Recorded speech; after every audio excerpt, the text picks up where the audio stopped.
Naway mapasa inyo ang liwanag mula sa Diyos.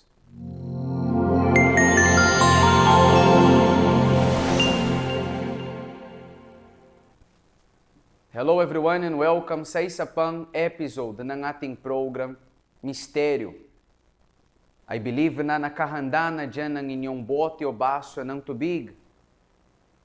Ako bilang espesyalista ng kalayaan, maya-maya, may de-declare na mapapasa inyo ang kalayaan sa lahat ng karamdaman, lahat ng sakit, lahat ng kahinaang na physical. Ganon din sa mga kakilala nyo. Kaya niyayahan nyo din sila na kumonekta sa ating program at maghanda ng kanilang bote o baso ng tubig. Ilalagay ng Diyos dito ang formulang mabisa na magpapagaling sa kanilang lahat. Of course, sa kanila na naniniwala din.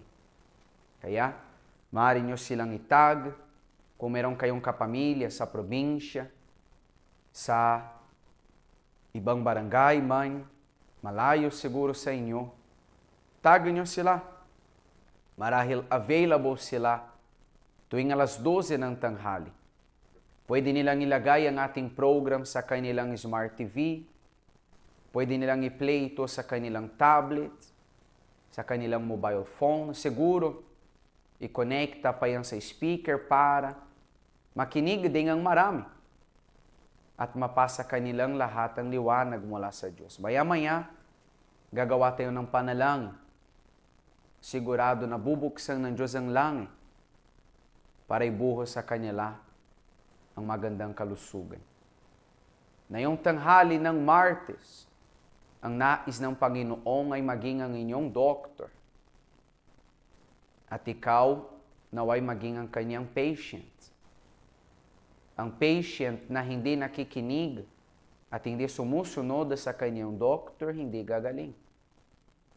Kung gusto mong gumaling, kailangang makinig at sumunod sa reseta, sa payo mula sa iyong doktor.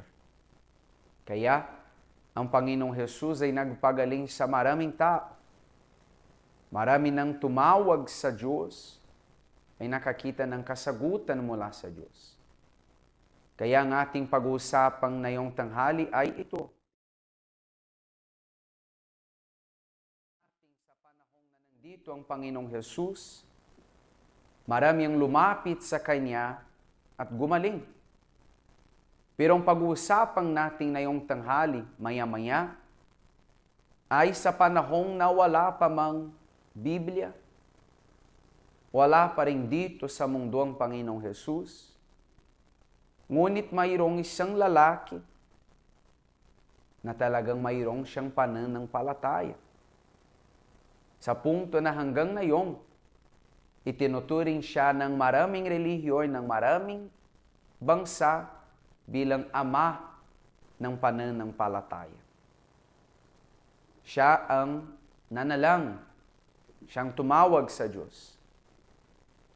At yung panalangin niya nakaroon ng kapangyarihan.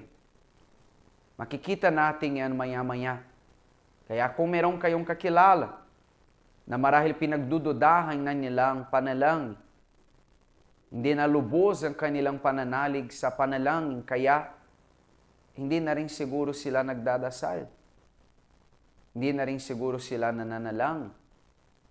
Nananalangin lang sila siguro kapag may problema. Pero hindi nga madalas.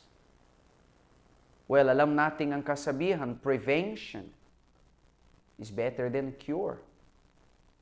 So why not manalangin palagi? Kahit wala pa yung matinding problema. Para ma-prevent nga natin na dumating ang matinding problema. Maya-maya, pag-usapan pa po natin yan.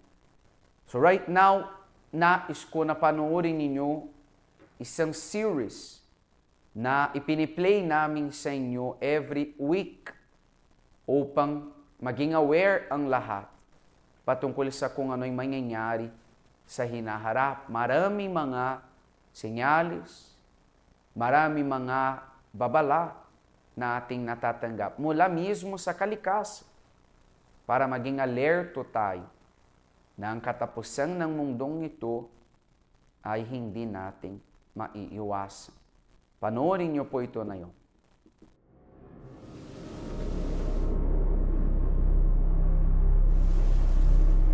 Pag sinasabi natin na hindi natin namamalayan pero pinapakita na sa mga balita kung ano ang meron sa salita ng Diyos at hindi ito patungkol sa natural na kalamidad. Ang pandaigdigang politika ay binanggit na ang pagsisimula ng pinakamahirap na yugto ng buhay ng bawat tao.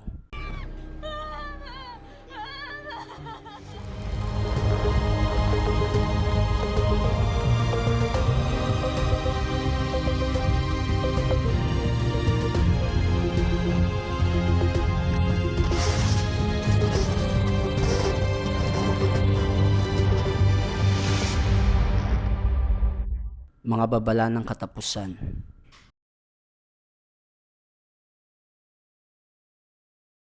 Ang episode ngayon, sino ang hinihintay ng mundo?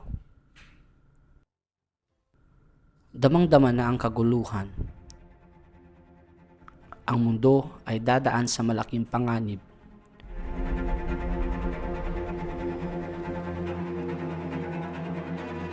Sa totoo lang, ang World War III ay nangyayari na, kahit pa walang nagsasabi.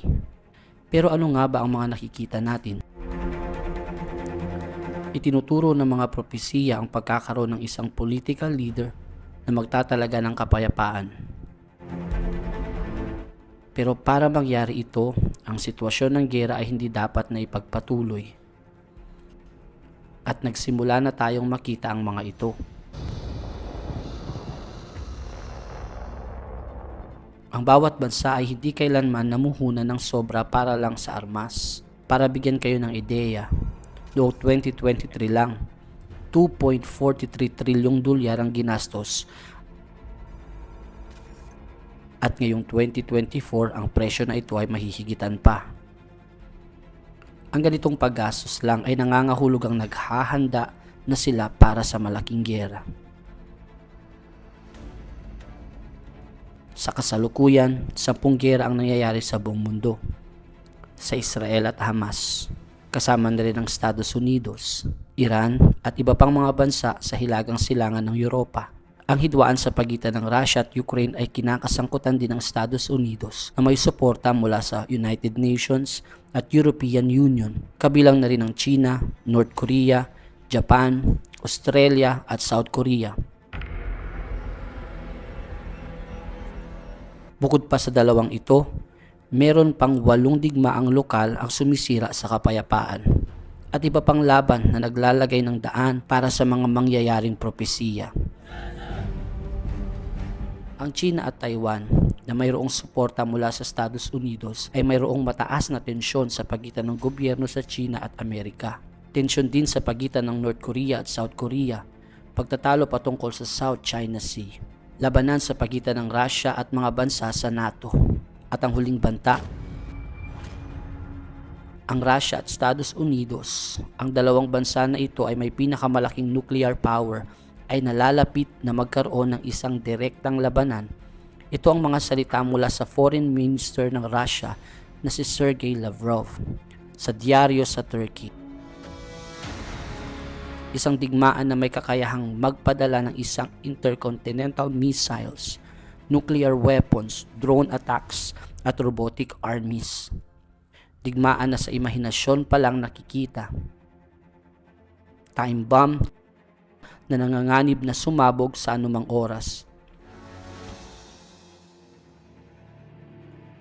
At ang mundo ay naghahanap ng isang tao na magbabalik ng kapayapaan.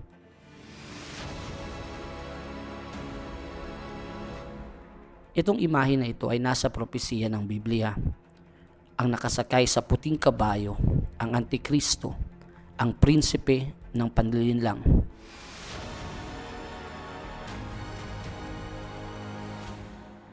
Kanino kaya ibebenta ng mundo ang kanilang sarili para lang sa hindi makatotohanan at panandali ang kapayapaan na ito?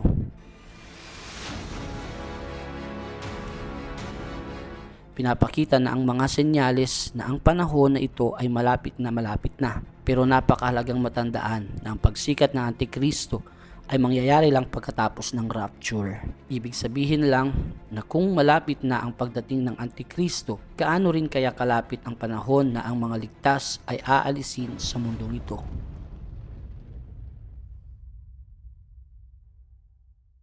Well, kung nare-realize nyo na ito ay kailangan ding panuorin at pakinggan ng iba, i-forward ninyo ang program natin na to sa kanila. Ikayatin nyo sila na manood din. At sigurado mapapasa kanila din ang tamang pangunawa para maging alerto din sila patungkol sa kung ano ay mangyayari upang magawa din nila mga pagpasya at pagbabago na kailangan na nilang gawin sa lalong madaling panahon. Na yung bago mang nating basahin yung ating babasahin at manalangin, tumawag sa kataas-taasang Diyos, tuwing Biyernes, mayroong tayo ang ating spiritual session. Ito ay napaka-powerful. At ang message tuwing Biyernes ay palaging nakakatulong sa kanila sa lahat ng aspekto ng kanilang buhay. Tulad ng yung pamilya, yung buhay mag-asawa, yung kanilang financial na buhay, yung kanilang physical na buhay, at lalong-lalo na ang kanilang spiritual na buhay. Madalas anong nangyayari? Nag-aalala yung mga tao sa pamilya, sa buhay pag-ibig, sa financial na buhay, pati rin sa physical na buhay nila. Ngunit, ang kanilang spiritual na buhay, pinapabayaan nila. Hindi nila yung madalas iniisip. Kasi nga, spiritual.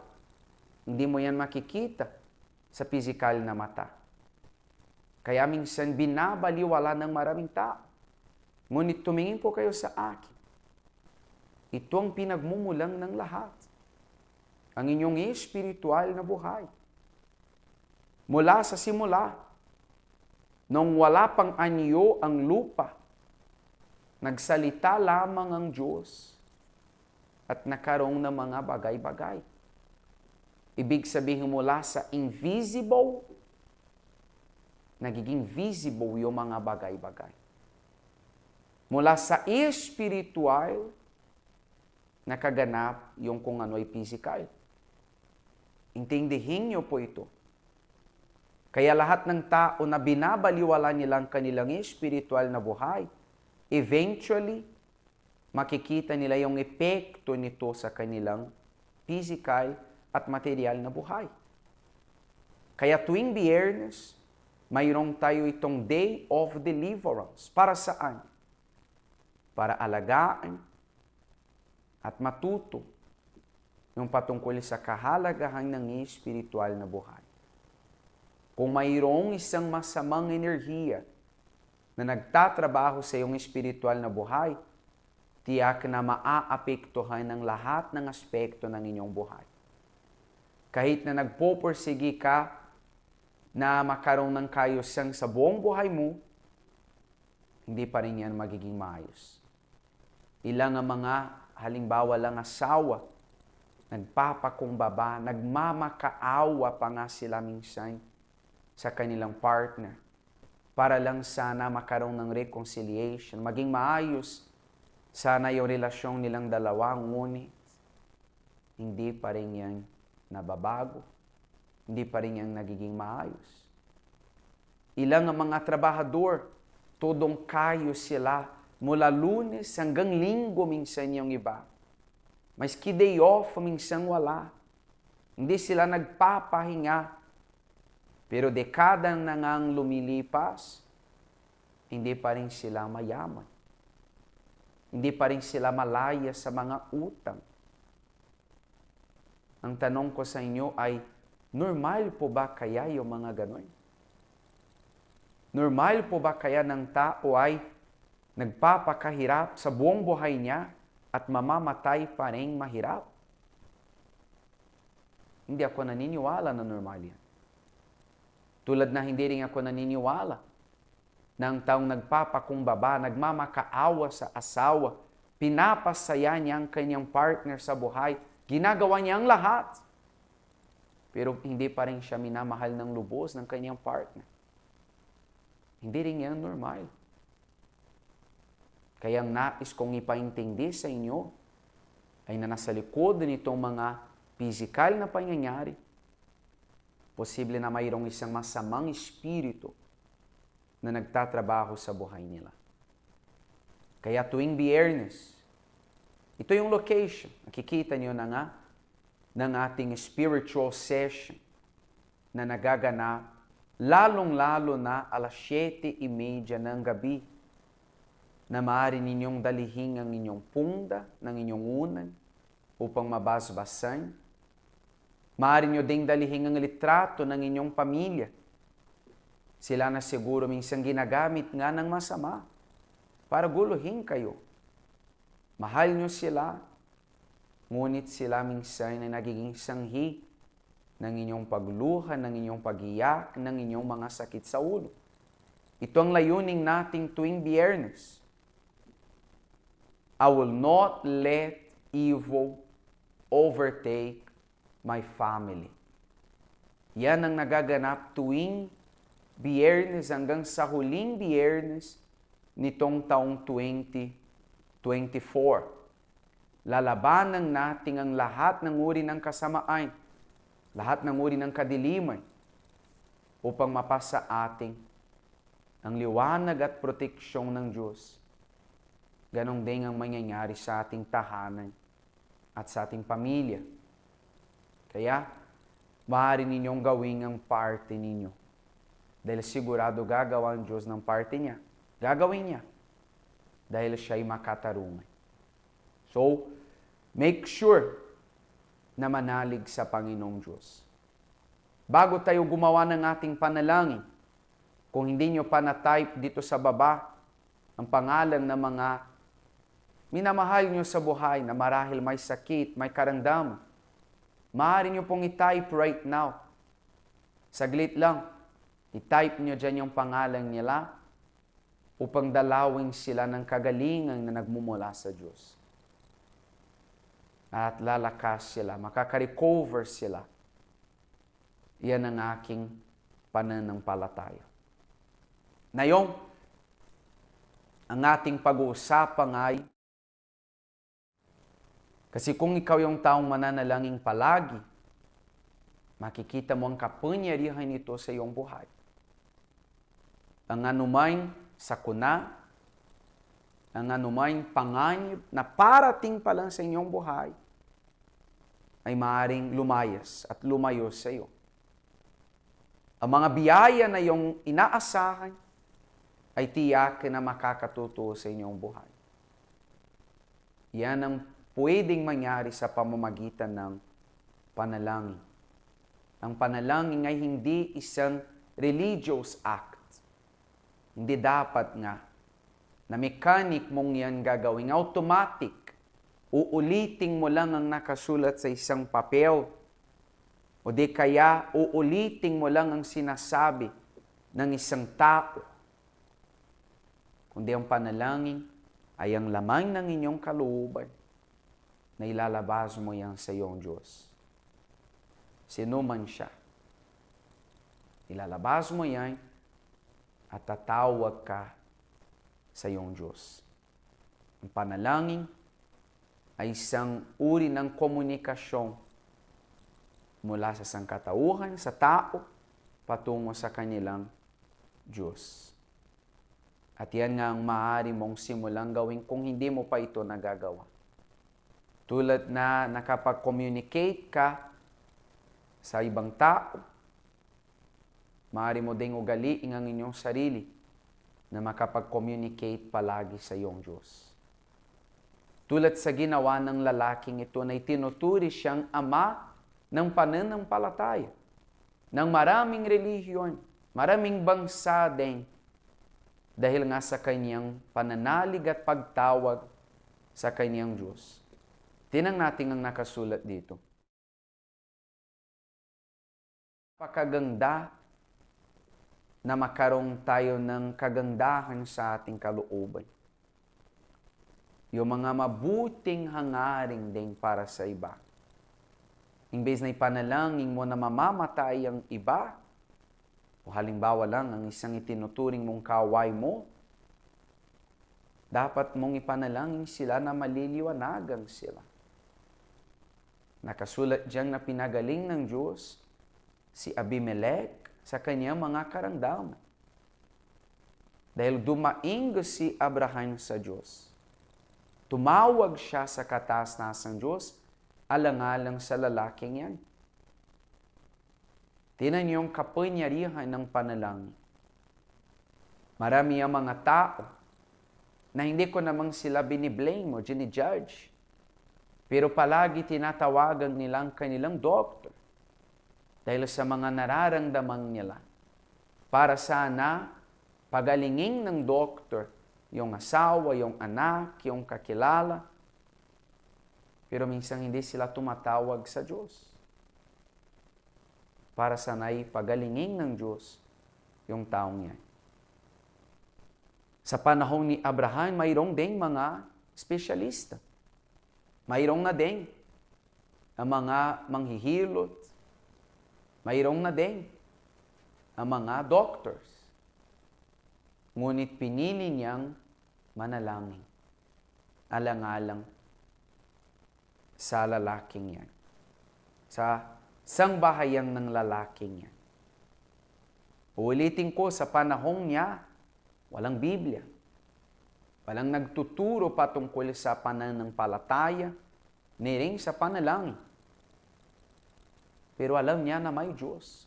Imposible na walang Diyos. Imposible na walang lumikha sa atin. Napaka-imposible yan. Na tayo ay nagmula sa wala. Mayroong isang higher power na maaari umasa tayo sa Kanya. At sigurado tutulong siya sa atin. Makikita mo na magiging mabisa ang inyong pagtawag sa Kanya. In fact, if you like, maaari mong simulang ito right now with me.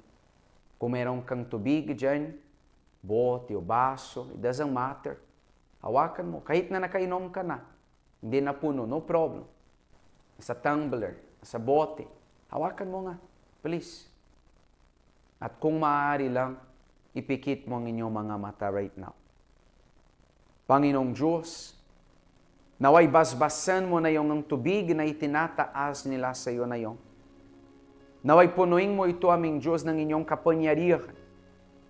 Sa pamamagitan ng tubig na to, naway ang bawat kahilingan nila, ang bawat isa sa kanila na nangangailangan ng kagalingan, magandang kalusugan, ay gumaling na yung tanghali at mawala na sa kanilang pangangatawan ng kahinaan, ang pagdududa, ang karamdaman, sa makapangyarihan pangalan mo, aming Panginoong Jesus.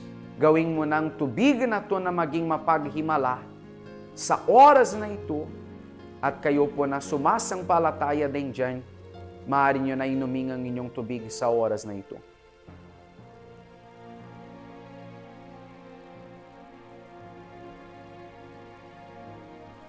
Kung nandyan ang inyong kapamilya, ibahagi nyo din. Ipainom nyo din yan sa kanila dyan. If ever meron kayong kapamilya dyan malapit sa inyo, kung wala right now, mamaya sa pag-uwi ninyo, ibabahagi nyo sa kanila. Dahil sa bawat patak ng tubig na ito, mayroong kagalingan na. Kaya huminga kayo ng malalim dyan. Tanggapin nyo ng magandang kalusugan. Ang kapangyarihan ng ating panalangin na ito ay makikita nyo na malinaw sa iyong pangangatawan, sa inyong dugo, sa inyong kidney, liver, ovary, heart, lungs, mga mata, sa pangalan ng Panginoong Jesus.